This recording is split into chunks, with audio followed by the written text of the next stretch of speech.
Okay, hello, Guy. Please tell my audience about the plot and what you wanted to accomplish with your short film, Plastic Surgery.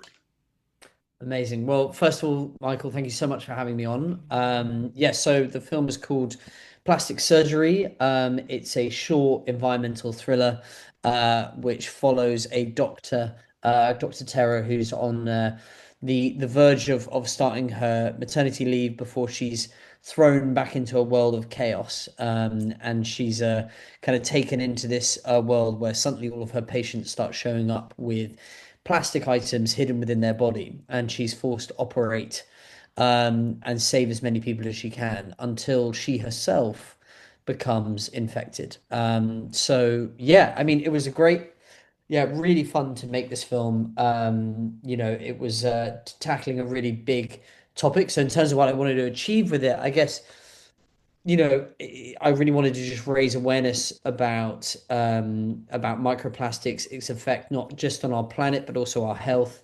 Um, and I felt like there was a new, unique way of telling that story, telling that truth through cinema, through a cinematic lens, through a character-driven narrative, and that's where we came upon the idea for plastic surgery.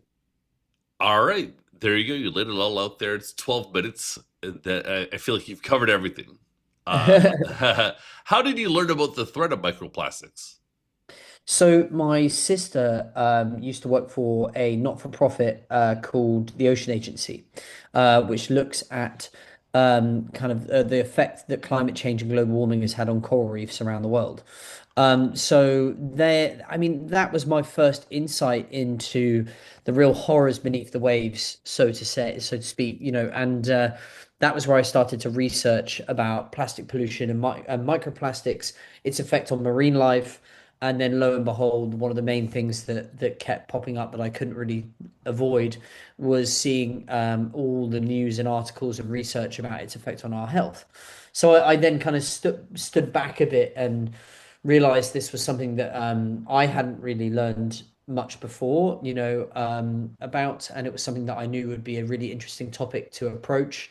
And then I watched a short film by Denis Villeneuve called The Next Floor, which kind of is a metaphorical film that's all about how Mother Nature can't keep up with the rate humans are consuming the natural world.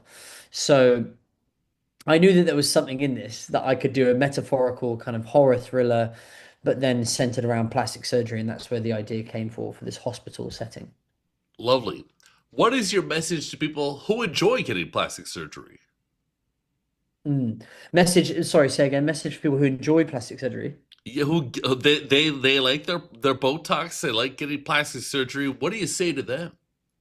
Well, what I'd say to them is that, don't be alarmed by this our story, and we kind of lead you through. We kind of mislead the audience, and that was our idea in the first place, was to kind of mislead them and throw them down this kind of comedic route, and maybe it is about plastic surgery or becomes about what we believe to be plastic surgery until it gets flipped on its head. But that's an interesting question, actually. What do you say to people putting plastic in their body or maybe using plastic for, well, personal choice, I guess.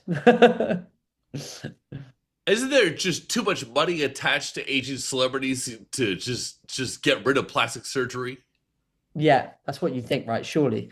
Surely. I mean, with this though, I found like the play on the words has been something really great, because I always wanted a title that would really throw the audience, so that when we reveal what it's really about, then people are kind of quite struck by it. So I find the best way to view it is not knowing anything about the story before you watch it. So when it's been at festivals or it's been at screenings, it's been something that has really struck people quite a lot. What are your top three horror films of all time? Oh, that is a great question. So I have to say, number one would be Sinister. It's just, I remember watching it as a kid, and it is just phenomenal. The story, the characters, how dark it is, the visuals. It's got one of the darkest kind of shots I think I know in cinema history, which is the kind of lawnmower over the parent's face, which you just don't. It's how they film it, really, I think. I'd say, yeah, Sinister's a big one for me. Another big one. I mean, you probably get a lot of people who say the classics like The Shining or Psycho, but I mean, can I say thriller as well, or is it horror? You You can do want me to whatever go you down? like. I'd also say if I say thriller, something that actually is darker and made me feel, I'd say Seven has got to be up there. David Fincher's Seven is in my top three. And then I'd actually say a new one, well, also because Seven has another one of shots that it just is the scariest thing you've ever seen. But then I'd say the third one is actually one I watched recently. I mean, obviously, I love the Conjuring series and the Insidious, but the Philippou brothers who did Talk to Me have just done another one called Bring Her Back. And I don't know if you've seen that. Have you I seen love that? it. It was one of my Oh my top gosh. five films from last year.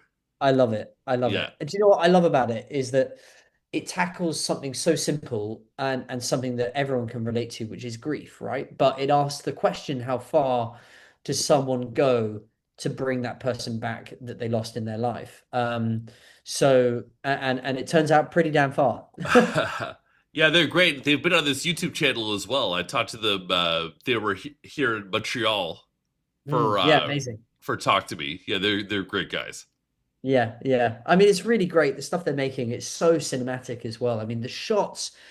Sally, I mean, oh my God, she's incredible in Bring Her Back. Is really good. I mean, everything comes together in that film, to be honest. I mean, the shot where the what's her name? It's the shot where the child service woman gets hit by the car is just, I mean, the way they filmed it and the puddle shot and yeah, it's brilliant. I mean, it's just pure magic, but it's just horror on another level. Like it's really deep, but characters, I mean, God, yeah, I didn't even say Weapons. Weapons is also in my top five from last year.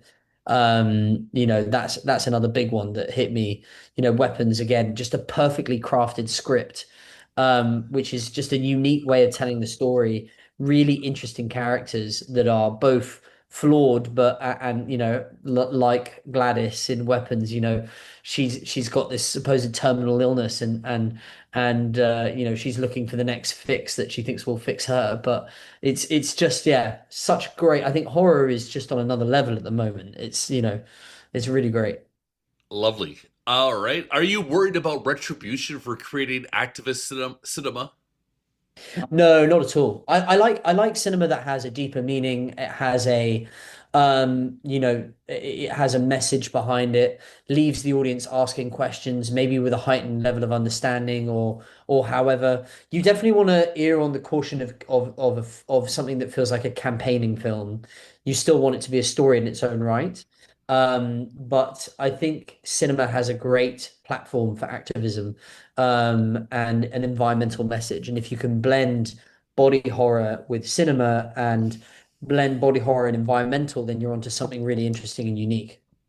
Lovely. Have you made cause-based cinema before? No, I mean, this again is my debut short. So this is the first film that I've directed. I've certainly been a part of films which have got a cause message behind it. There's not many out there which are environmental or talk about something that striking and that personal. But yeah, this is my first film. So yeah, definitely something that I want to explore. Fun. Why did you make a genre movie instead of a documentary for this tale? I think I really wanted to find something that was visually striking, something that would hit the audience with a punch. And that's what I think what I love about short films is that you've got such a limited time and how can you tell that story within the time limit. And for me, I've always wanted to do horror, and blending horror, body horror is what it morphed into, which it never was meant to be. Then it just felt like the perfect route forward. And also for me, with a film like this, which has a message behind it, when you can write a character-driven story, it feels like it relates more to the audience. So if you want to leave a lasting impact on an audience, if you can create a character that is vulnerable and fragile yet very relatable and you put her through the ringer, you put her into this surreal world, then It's a journey for the audience to watch it, and hopefully grips them in a way that a documentary can still do, but just in a very different way. All right. Well, Guy, thank you so much for your time. Is there a final message you have for my audience? I would just say, your audience with big cinema lovers, keep watching film, go out to the cinemas, support independent film. And if you happen to see plastic surgery out there, I hope you like it, and I hope it leaves you thinking. But yeah, yeah, thank you. Thank you so much for your time. Thanks, Michael. Appreciate you. See you in a bit.